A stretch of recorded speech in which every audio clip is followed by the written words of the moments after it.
இப்பொழுது இந்த விலையேற்றம் 6-7 மாவட்டங்களில் தான் நடைபெறப்பட்டது. இங்கு சென்னை,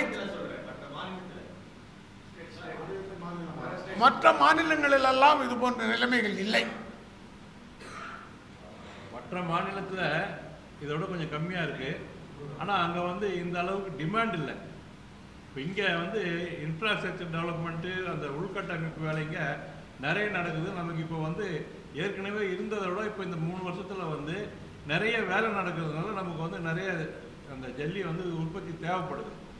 இப்போ அவர் சார் கேட்ட மாதிரி முதல்ல 24 ஹவர்ஸ் ஜல்லி அரைச்சிக்கிட்டு இருந்தாங்க, குவாரி இயங்கிட்டு இருந்தது. இப்போ 12 ஹவர்ஸுக்கு மேலே 6 மணிக்கு மேலே இயங்கக்கூடாதுன்னு சொல்லிடுறாங்க. அதனால் ப்ரொடக்ஷன் பாதிக்குது. ரெண்டாவது, இந்த பாஸ் ஜிஎஸ்டி பாஸ், ஒரு பாஸ் குவாரிலேருந்து வந்தால் மட்டும் போதும் முதல்லலாம். இப்போ அது கூட 100 பாஸ் டிரான்சிட் பாஸ்ன்னு போட்டு அதுக்கு ஒரு பில்லு போடுறாங்க. அதெல்லாம் நம்ம தலையில் தான் விடியுது. உற்பத்தி குறைஞ்சி போச்சு. அவங்கள ஒரு ரெஸ்ட்ரிக்ஷன் பண்ணிட்டாங்க. நமக்கு டிமாண்ட் இப்போ அதிகமாக இருக்குது.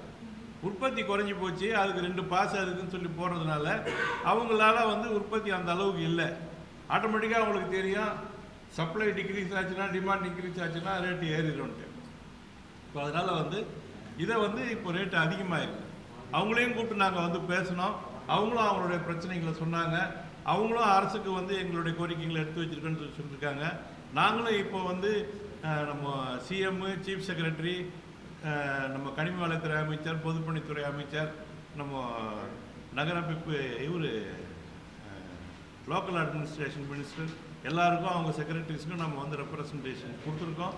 நேரில் பார்த்து பேசுறதுக்கு கொஞ்சம் அப்பாயின்மெண்ட் கேட்டு. என்னங்க குறிப்பாக எம்சாண்ட், மேனுஃபேக்சரர் சாண்ட், முக்கா ஜல்லி, அரை ஜல்லி, இதுதான் இப்போ சப்ளை அண்ட் டிமாண்ட்னு சொன்னாங்களேங்க. இப்போ இந்த அரசாங்கம் இந்த விதிமுறையை, கட்டுப்பாடையை சற்று அதிகமாக கடைப்பிடித்ததன் காரணமாக தேவையை விட சப்ளை அண்ட் டிமாண்டை விட சப்ளை கம்மியாக இருக்கு. 12 மணி நேரம் 24 மணி நேரம் பண்ணுறதை விட அந்த ரெஸ்ட்ரிக்ஷன், இந்த 15,000 டன்னு தான் எடுக்கணும், அதுக்கு மேலே எடுக்கக்கூடாதுன்ற அதையும் தளர்த்தணும். அப்போ அவர் வெளி மாநிலங்களை பற்றி சொல்கிறாங்க. வெளி மாநிலங்களில் எங்கெல்லாம் ஆற்றுப்படுகைகள் இருக்கிறதோ அங்கெல்லாம் ஆற்று மணல் சகஜமாக கிடைக்கிறது. அதனால் பார்த்தீங்கன்னா அண்டை மாநிலங்களெல்லாம் இந்த எம்சாண்ட் நம்ம மாநிலத்தை விட விலை கம்மியாக தான் இருக்குது.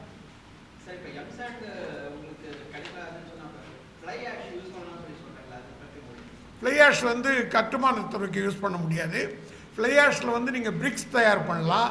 ஃப்ளை ஆஷில் ஆலோ பிளாக் தயார் பண்ணலாம். ஃப்ளை ஆஷை டைரெக்டாக கொண்டு எங்கெல்லாம் எம்சாண்ட் யூஸ் பண்ணிக்கலாம் அங்கே ஃப்ளை ஆஷ் யூஸ் பண்ண முடியும்.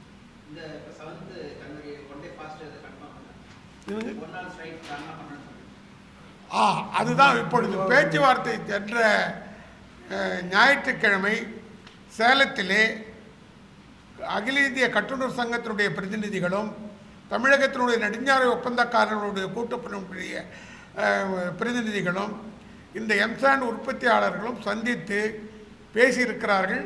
அவர்கள் விலையை சற்று குறைத்து ஒப்புதல் அடங்கியிருக்கிறார்கள். அதன் காரணமாக அந்த போராட்டம் என்பது தற்காலிகமாக ஒத்திக்க வைத்துள்ளது. அதை எங்களுடைய சங்கத்தினுடைய நிர்வாக குழு இன்று மாலை இங்கு எங்களுடைய அலுவலக தலைமையகத்திலே, மாநில தலைமையகத்திலே கூடி முடிவெடுப்பார்கள்.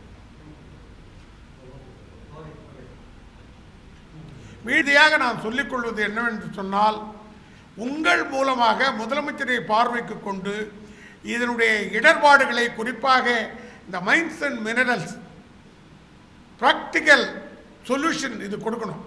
நடைமுறை திட்டத்தில் ப்ராக்டிக்கல் சொல்யூஷன் கொடுத்து பண்ணி இந்த டிமாண்டுக்கும் சப்ளைக்கும் இருக்கிற இடர்பாடுகளை கலந்து தேவைக்கேற்ற அந்த ப்ரொடக்ஷனை ஏற்பாடு செய்யவில்லை என்று சொன்னால் இந்த மாநிலத்தினுடைய கட்டுமான பணிகள் எல்லாம் வெகுவாக பாதிக்கப்படக்கூடிய நிலைமைக்கு தள்ளப்பட்டுவிடும்.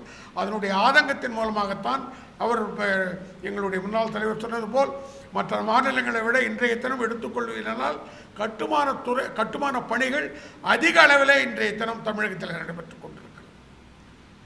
அதை அரசாங்கம் கவனத்தில் கொண்டு, குறிப்பாக அந்த கனிமவளத்துறை அமைச்சரும் தன்னுடைய கவனத்தில் கொண்டு எங்களையும் அழைத்து, நாங்களும் சந்திக்க இருக்கிறோம், எங்களை அழைத்து இதை பேசி சுமூகமான முடிவு எடுக்கப்பட வேண்டும் என்பதுதான் எங்களுடைய தலையாய கோரிக்கை.